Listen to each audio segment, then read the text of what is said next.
Good morning, lovely people. Quickly want to share with you what I'm busy with.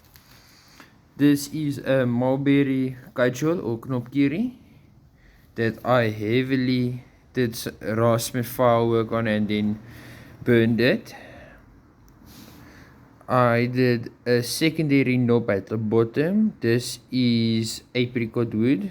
It is a spot between three branches, so it's extremely figured and very hard. So there I actually just want to talk quickly about the fact that most skilled makers aren't on social media at all. Don't make videos, don't post on Instagram. Once you start getting knowledge from books, you realize this very quickly. That there are so many talented people out there in the world, and majority of them do not care for Instagram, YouTube, content making in general. The ones that do, learn from them. You can learn a lot. Peace be with you all.